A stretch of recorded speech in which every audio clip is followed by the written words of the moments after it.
You ever see someone commit a felony between cupcakes and chili? I have. It happened at the Oak Ridge HOA potluck. Breezy Sunday, sun shining, someone's aunt humming by the lemonade, and then bam! Our HOA president, Charlene Whitmore, kicked my wife's crutches out from under her like she was flicking lint off a sweater, just like that. Ruth hit the gravel with a gasp, palms scraping pavement, while the crowd froze mid-bite. Charlene didn't flinch. She adjusted her wedges, smirked, and muttered something about fakers draining the community. What she didn't know was that the woman, now slowly pushing herself back upright with shaking arms, was not just some random resident. That Ruth Callahan wasn't just another neighbor recovering from back surgery, she was a sitting district judge. And what Charlene had just kicked wasn't crutches, it was the front door to her own legal reckoning. Drop a comment below and let us know where you're tuning in from. If you love stories packed with real drama, poetic justice, and just the right dose of HOA chaos, make sure to hit that subscribe button. We've got another jaw-dropping episode dropping tomorrow, and trust me, the surprise is coming next. You won't want to miss a single one. 3 days before that picnic, we moved into a modest one-story house on the edge of Oak Ridge Estates, looking for peace. Maybe a porch tomato garden, maybe some neighborly kindness. Ruth needed calm. She'd just come off spinal surgery and a brutal work schedule, and this place had the kind of stillness you could hear at night. But Charlene had other plans. She introduced herself within the hour of our arrival, holding a clipboard like it was a badge and pointing out that our mailbox numbers weren't in HOA-compliant font. She said it with the kind of passive aggression only a woman who monograms her casserole dishes could manage. The next day she came by again to critique how Ruth's crutches were dragging marks across the decorative walkway. We thought it was a one-off, a bad week, maybe menopause plus power tripping. But Charlene wasn't just wound tight. She was the suburban version of Caesar, marching across lawns like she was conquering Gaul with laminated bylaws and a wedge-heel army of one. Ruth didn't want to go to the picnic. She's polite, but she knows a powder keg when she sees one. I convinced her we should at least show up, meet the neighbors, shake a few hands, remind people we weren't anarchists here to ruin their mulch budgets. We brought cornbread, homemade, still warm. Ruth used the transport chair to get across the field and stood with her crutches when she wanted to stretch her legs. That's when Charlene made her move. Mid-dessert table, mid-smile, mid-conversation. She strutted over, gave Ruth a full top-to-toe scan like she was checking for aftermarket parts, and without even pausing delivered that kick. Just a little nudge, just enough to knock out both crutches. And then she tilted her head and smirked. Maybe we'll nominate you for the neighborhood theater club next time. It wasn't just cruel, it was calculated, like she wanted everyone to see what happened and know she could do it. That was her first mistake. Because Ruth didn't look up at me in pain, she looked up at me with strategy. That same look she gave a city treasurer 2 years ago, the one who cried in the hallway after she dismantled his embezzlement defense with a single line of deposition testimony, while Charlene was waving her hand like a magician trying to distract a crowd, saying she was testing a theory about people faking disability. A neighbor stepped forward, phone held high, and said, "Actually, I got the whole thing. Want to see?" Charlene's smirk faltered. She tried to tell him to delete it. He didn't. Someone else muttered her full name, followed by a profanity. We left the picnic before it got uglier. Our neighbor Walter, a retired civil attorney with arthritis and a long memory, wheeled Ruth back to the porch and offered sweet tea and legal backup. Said he'd been waiting 3 years for someone to bring Charlene down a peg. Ruth didn't say much, just opened her laptop, pulled up some state ADA statutes, and started building a file. Not revenge, not outrage, just methodical calm. The kind of calm that builds cases, not scenes. See, Charlene thought she was kicking a weak woman to mark territory. She thought she was checking dominance like some suburban alpha dog. But what she did, right there in front of 50 witnesses and 3 smartphones, was commit a textbook battery on a disabled person. Against someone who knew exactly how to file it, escalate it, and make it stick. That picnic wasn't a social gathering, it was an opening statement, and what Charlene didn't know, what was already quietly unfolding behind that calm front porch and Ruth's bookmarked legal codes, was that she hadn't kicked a neighbor. She'd kicked open the courtroom doors to her own reckoning. And the quietest person in the neighborhood? She was about to become the loudest sound in Charlene's unraveling. Stick around. You'll want to see what happens next. The Monday after the picnic was quiet. Too quiet, like the neighborhood was holding its breath, waiting to see who would blink first. Charlene didn't come knocking, but she didn't need to. A notice showed up instead, taped to our front door like a passive-aggressive love letter. Reminder, wheelchairs must not be left on porches unattended. It was printed on lavender cardstock, complete with the HOA seal and an image of a smiley face with a ruler. Ruth read it with a raised brow and slid it into a manila folder she'd labeled that morning in neat block letters, Karen. Not Charlene, Karen. Because that's who she'd become the moment she weaponized neighborhood rules against a disabled woman with a law degree. That folder wasn't for pettiness. It was for precision. And watching Ruth file that paper, it felt less like a reaction and more like the slow pull of a bowstring. She wasn't angry, she was documenting. And that's scarier. The next morning, she got fined $300 for non-compliant flower bed edging. The funny part? We hadn't planted a single thing. The stones lining the dirt patch had been there since before we bought the house. But apparently, Charlene now viewed decorative landscaping as a threat to community harmony. Ruth didn't argue. She didn't even sigh. She placed the notice in the folder, pulled up the ADA compliance site, and added a new tab to her spreadsheet. Violation pattern, aesthetic enforcement. Every piece of paperwork that arrived was met with a calm mouse click, a saved screenshot, and a date stamp. To the untrained eye, she was just doing clerical work, but I knew better. It was like watching a lioness lie motionless in the grass, still, quiet, and absolutely lethal the moment her target made one more wrong move. You couldn't see the hunt, but you could feel the tension ripple under the surface. On Wednesday, the ramp came under fire. A new violation notice claimed it was an unauthorized structural modification and a visual disruption to community uniformity, which would have been hilarious if it weren't so illegal. Ruth had the county permits, blueprints, and a signed approval letter from a zoning officer, plus she'd helped write the very ADA municipal codes they were now trying to use against her. She read the notice like a professor grading a sloppy term paper. Then she laughed, not the amused kind, but the quiet, focused kind that says, "Oh, honey, you just flunked."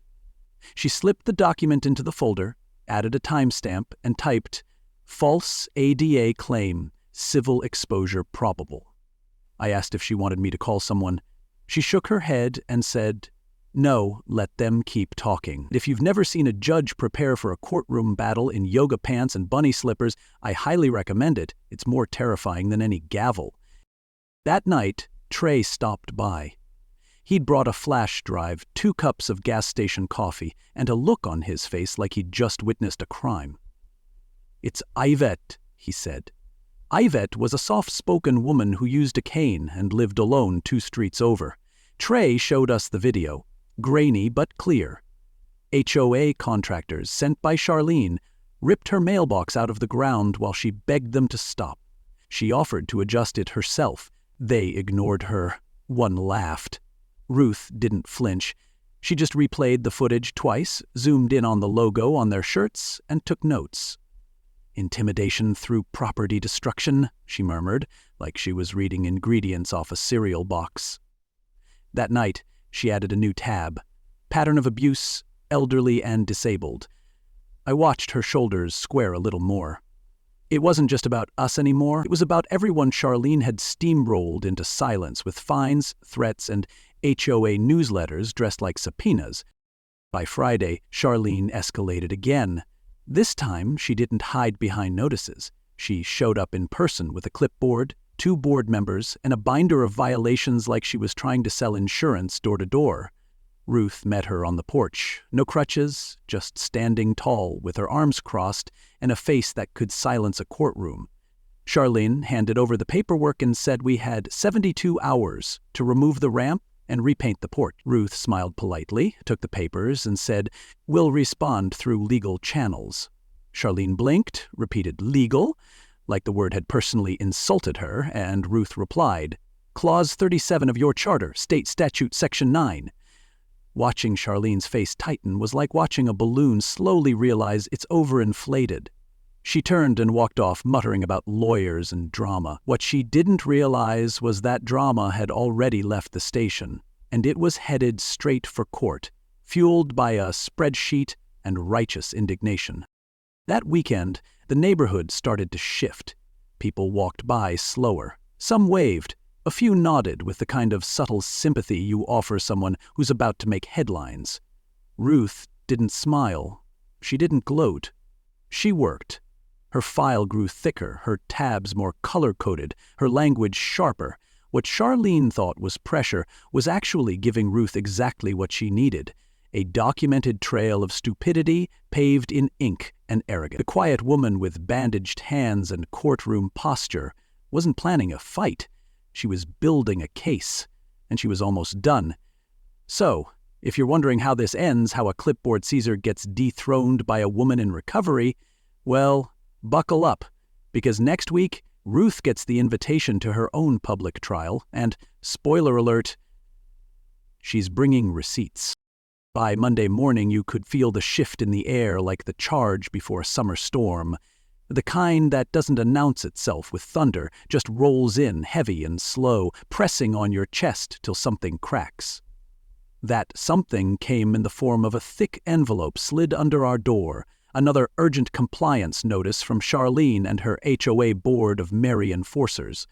This time, we were cited for public obstruction because Ruth's transport chair had been visible from the street while parked on our porch. I stared at the notice like it had personally insulted my intelligence. Ruth didn't flinch. She just slipped it into the Karen dossier, clicked her pen, and added 2 new terms to her spreadsheet: mobility discrimination and visual hostility. That woman wasn't collecting violations. She was building a class action blueprint, one ridiculous ticket at a time, and trust me, the next piece was about to make it explode. That afternoon, Trey returned, his face grimmer than I'd ever seen it. He handed Ruth a small voice recorder and a typed affidavit. "It's from Ivet," he said. "She's scared." Ivet, our soft-spoken neighbor with the cane, had just endured what Ruth called coercive displacement. Her mailbox forcibly removed again, despite her pleading. The contractors ignored her. When she asked why they were doing it, one muttered, "Orders from the top." Ruth listened to the audio once, then twice. Her face didn't twitch, her fingers just moved faster. She added a new tab: pattern of targeting mobility eye-impaired residents. Trey watched silently, then said something I'll never forget. "I used to think HOA abuse was just petty power, but this is structured cruelty." It was the first time someone else said out loud what Ruth had already known in her bones. This wasn't just about property codes. It was about human dignity dressed in HOA letterhead. The story started spreading, quietly, like spilled ink on linen. A retired vet down the street mentioned being fined $500.00 for installing a railing without decorative uniformity. A single mom 2 blocks over got slapped with back-to-back citations for leaving a child's toy on her front step. None of these things sounded criminal on their own. But lined up side by side in Ruth's file, they looked like evidence in a trial that hadn't been scheduled yet. That's when Ruth started organizing everything into categories: age discrimination, ADA violations, financial exploitation, selective enforcement. She even mapped it to the HOA budget and cross-referenced it with local tax filings. I watched as the spreadsheet bloomed like a hydrangea of accountability. Color-coded tabs, footnotes, linked PDFs. Karen had been playing checkers in a world Ruth was quietly redesigning into 4D chess. And if Charlene thought this was still about a ramp, she was about to find out the hard way it was about federal exposure. Charlene, bless her oblivious heart, made things worse. She called for an emergency HOA disciplinary meeting. Official language, high drama, zero legal substance. The notice claimed we were disruptive residents undermining neighborhood morale. It was scheduled for Friday night in the community clubhouse. Ruth didn't even blink. She opened a new document titled Response to HOA Charges Draft 1. Then she pulled out the HOA's own charter, highlighted half a dozen violations of due process, and marked the date of her last ADA compliance victory in court. She was stacking legal firewood, and Charlene just brought a match. That night we received an anonymous letter in our mailbox, no signature, just a note that said, "If you stand up at the meeting, I'll stand with you." And that's when it really hit me. This wasn't just about us anymore. Ruth had become a quiet lighthouse in a foggy HOA regime, and the boats were starting to steer toward her. By Thursday, the file was massive. Emails, recordings, photos, even drone footage from a neighbor who used to fly over the subdivision for hobby shots but had accidentally captured HOA contractors removing compliant fixtures. Ruth cataloged it all. She sent a discreet packet to the state AG's office, not under her title as a judge, but as a concerned citizen requesting a preliminary review. The message was subtle, respectful, and just threatening enough in tone to get attention. And attention it got. By the following morning, a quiet, receipt-confirmed email landed in her inbox. No follow-up, no signature, just confirmation that someone in the system had opened the file. And that was all Ruth needed. See, she didn't yell. She didn't post angry rants online or show up at meetings with protest signs. She built her case like a mason lays stone, one calm, deliberate brick at a time. And Friday night? That's when she was going to show everyone the blueprint. The day of the meeting, the neighborhood looked different, like it had blinked and realized it was living under a spell. People nodded as we walked by. A few handed Ruth folded pieces of paper, printouts, old warnings, anonymous notes.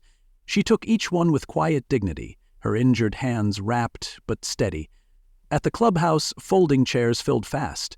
Charlene arrived last, clipboard in one hand, pre-written speech in the other, ready to spin our existence into an HOA horror story. But what she didn't know, what she couldn't have possibly guessed, was that every lie she planned to tell that night was already preemptively documented, time-stamped, and printed in a stack of reports Ruth now held in a binder thicker than a suburban fantasy novel. The queen of petty fines had walked into a courtroom without realizing it. And Ruth was about to make sure the jury wasn't just listening, they were remembering. You ever watch someone plan their own public downfall with a smile and a microphone? That's exactly what Charlene did the night she called a disciplinary hearing to put Ruth in her place. The clubhouse was packed. Folding chairs, HOA newsletters fanned into makeshift programs, and enough lemonade to hydrate a courtroom. Charlene stood front and center like a clipboard Caesar, one wedge-heeled foot firmly planted in delusion. She opened with a monologue so dripping in self-importance it could have watered the begonias. She accused us of non-compliance, neighborhood disruption, and, my personal favorite, weaponizing legalese to manipulate peace. Most folks just blinked, but I saw it. The sideways glances, the quiet shifting of weight, like the audience wasn't so sure which side of the battlefield they'd wandered into. And that doubt, it was about to grow roots. Ruth didn't rise immediately. She waited, binder in hand, like a lioness in no hurry. When Charlene finally paused for dramatic effect and opened the floor, Ruth stood, thanked the board for their time, and walked calmly to the front like it was just another day in court. Then she opened the binder. That sound, zip, flip, and click of plastic tabs wasn't paper rustling, it was a fuse being lit. "Let's begin with Charter Clause 14, she said, gently laying down a printed page. Notice requirements, neutral arbitration, and procedural fairness. She placed a highlighted version of the HOA charter on the table. Then came emails, time-stamped footage, legal citations, even a screenshot of Charlene's own signature violating protocol.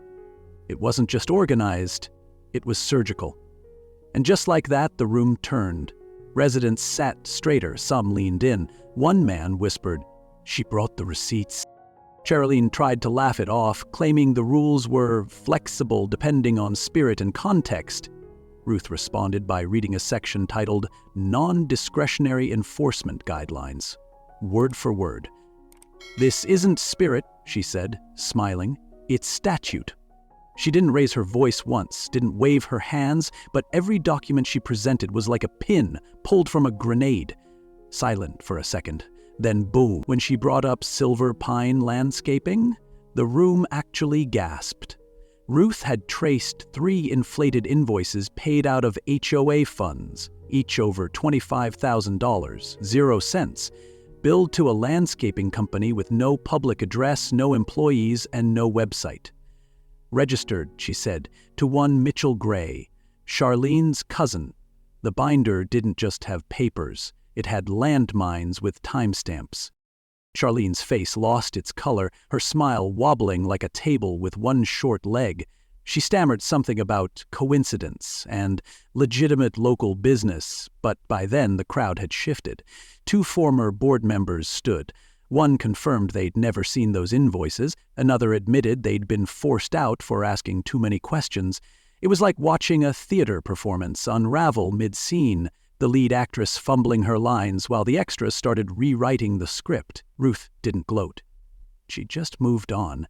She outlined the ADA violations, the mailbox assaults, the retaliatory fines, all of it with photos, affidavits, and receipts. Charlene's laminated world of control was peeling under the weight of truth, and for once, the HOA's beloved order wasn't in Charlene's hands. It was under Ruth's calm direction. Someone in the back finally said what the rest were thinking. "So what happens now?" Ruth looked at the board, not angrily, not smugly, just directly, and replied, "That's up to the bylaws and the state." She handed over a sealed envelope marked Request for Independent Audit and noted that she'd already submitted documentation to the Attorney General's office. You could hear the air leave Charlene's lungs. She tried to adjourn the meeting. No one moved. Her gavel thunked twice on the podium like a sad applause, but the room was already focused on Ruth. Residents started lining up, asking questions, sharing their own stories, passing her flash drives and copies of fines they'd been too afraid to contest. Charlene had wanted spectacle. What she got was a spontaneous truth tribunal. And that night, as we walked back home under porch lights and side eyes, Ruth said one sentence that stuck with me. "It's not personal anymore. It's precedent." Charlene had hoped to bury a problem in paperwork, but instead, she'd planted seeds of her own undoing. Because the only thing getting planted after that meeting wasn't petunias. It was doubt and subpoenas. You ever look at a neighborhood budget and feel like you're reading the script of a badly written crime drama? That's what Ruth saw when she opened the HOA's financial records Trey had managed to scrape together.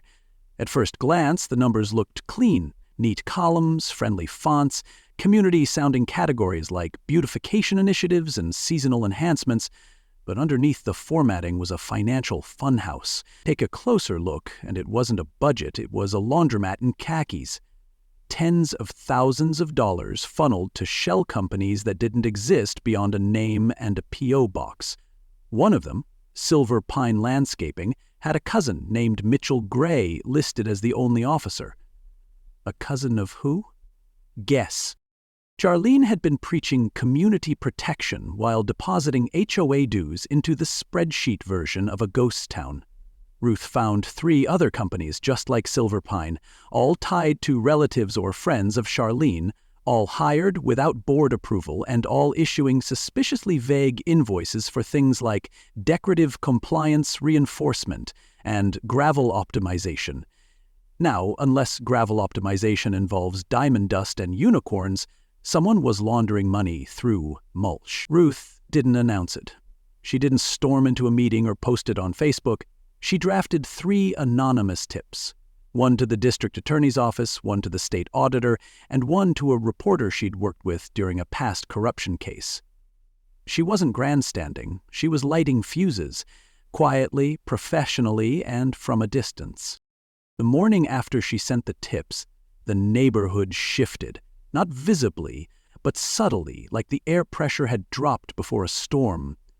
Charlene was still doing her rounds, clipboard in hand, smile as stiff as a frozen pie crust, but her eyes? Twitchy, like someone trying to remember if they locked the door and where they hid the body. And then came the black SUV. No sirens, no lights, just a sleek government-issue vehicle idling across from Charlene's house for about 10 minutes. 2 men in suits stepped out, took a few photos of the converted garage, turned HOA office, and left without a word. By lunch, the whole block knew, and by dinner, Charlene's blinds were permanently closed. Ruth said nothing. She sat on our porch with her laptop and a cup of ginger tea, sorting files like she was folding laundry, calm, methodical, and a little dangerous. She said she was protecting the community, Ruth murmured, scrolling through another invoice with no contact number. What she meant was her cousin's bank account. She wasn't angry. She was exact. Her approach wasn't fire, it was frost. Slow, creeping, and impossible to shake once it took hold. Charlene had tried to frame Ruth as a disruptive influence, but Ruth wasn't disrupting, she was auditing, and the numbers were not in Charlene's favor. The next few days turned the neighborhood into a live-action courtroom drama. People started whispering again. Only this time, it wasn't about Ruth. It was about where the money went, about who approved what, about how the HOA fees that were supposed to fix sidewalks somehow ended up paying for consultations from a firm based out of a storage unit in another state. The board began to fracture. One member resigned via email, another claimed she never knew the full extent, and a third stopped answering Charlene's calls altogether.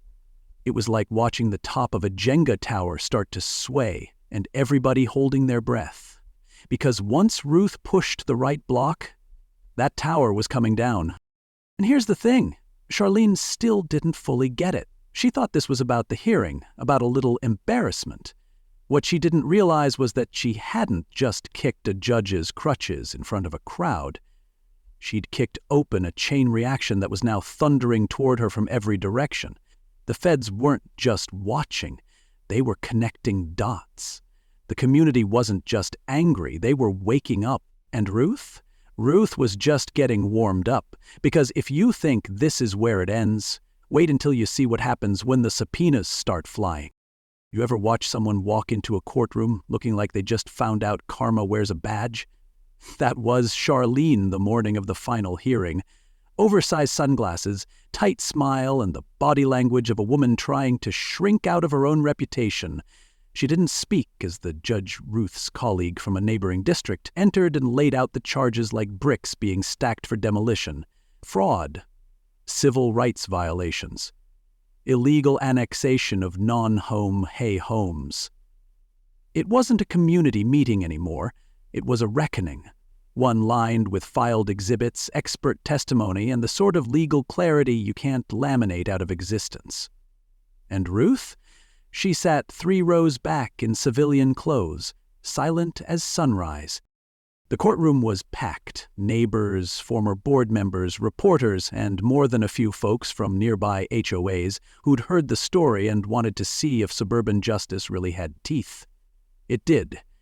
The judge ruled that Charlene's HOA had overstepped its charter, violated the Americans with Disabilities Act, funneled funds to fake vendors, and strong-armed homeowners through intimidation masquerading as governance. Her assets were frozen, her role permanently revoked, and she was barred from participating in any HOA leadership for life.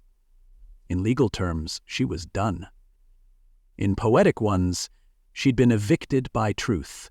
The woman who ruled with fines, she fell to facts. And the silence that followed wasn't shock. It was satisfaction. Charlene left without a statement.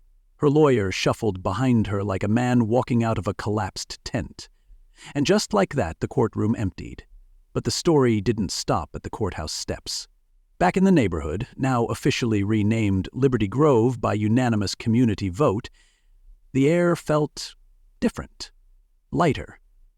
The ramp Charlene once called an eyesore was now bordered with flower boxes donated by neighbors. Kids left chalk drawings on the sidewalk nearby, one of them sketching a gavel with wings. Trey joked that Ruth should run for mayor. Ruth smiled, shook her head, and said she had tomatoes to tend. That was Ruth. No parade, no podium, just purpose. It wasn't about vengeance. It never was. Ruth didn't want to humiliate Charlene. She wanted to dismantle the system that gave her power, and in doing so, she didn't just protect herself. She protected the elderly woman down the street with the cane, the single mom who feared another fine, the quiet neighbors who learned it was okay to speak. Change didn't come like a lightning strike. It arrived like a slow bloom, one page at a time, one form filed, one truth uncovered, and it stuck because it was rooted in law, not ego. The HOA didn't collapse. It got corrected, replanted, and every inch of that correction started the moment Charlene kicked the wrong woman's crutches. So no, Ruth didn't take a victory lap. She went home, poured tea, and watered her herbs. And when a neighbor walked by and thanked her, she just nodded and said, "You're welcome. But this was all of us." And maybe that's the part that sticks with me most. That justice, when done right, isn't about noise. It's about weight. About what people carry and what they finally lay down. Charlene thought she was silencing a nuisance. What she didn't know was she awakened a judge. And that judge didn't seek revenge. She delivered reform. Quietly, completely, and in full bloom. And that's how it all ended, not with a shout, but with a shift. A neighborhood once ruled by clipboard threats and driveway inspections became a place where kids played without fear of fines, where flower beds were planted in kindness, not compliance, and where justice didn't knock, it walked in on crutches, quiet and unshaken. Ruth never chased applause. She didn't need to, because real change doesn't always come from loud voices. It comes from steady ones, from people like Ruth, who don't just fight back. They rise. Thoughtfully, relentlessly, and with the kind of grace that reminds us all, power doesn't come from a title. It comes from truth. If you've made it this far, maybe you've felt something stir too, something that says, we've all known a Charlene and we all hope for a Ruth. This story wasn't just about HOA politics or suburban drama. It was about boundaries, legal, personal, and moral. It was about what happens when one person stands up with the law in one hand and dignity in the other and says enough. It's about community, accountability, and the kind of quiet courage that doesn't demand credit but deserves. So if this story moved you, made you think, made you cheer a little inside, or shake your head at how wild things can get behind white picket fences, go ahead and hit that like button. Drop a comment below and tell us where you're watching from. Or share your own story about standing up to power that forgot who it was meant to serve. And don't forget to subscribe, because tomorrow we've got another jaw-dropping tale that'll make you laugh, make you pause, and maybe even make you feel just a little more powerful. Because here, we don't just tell stories. We tell the truth, beautiful, brutal, and finally free.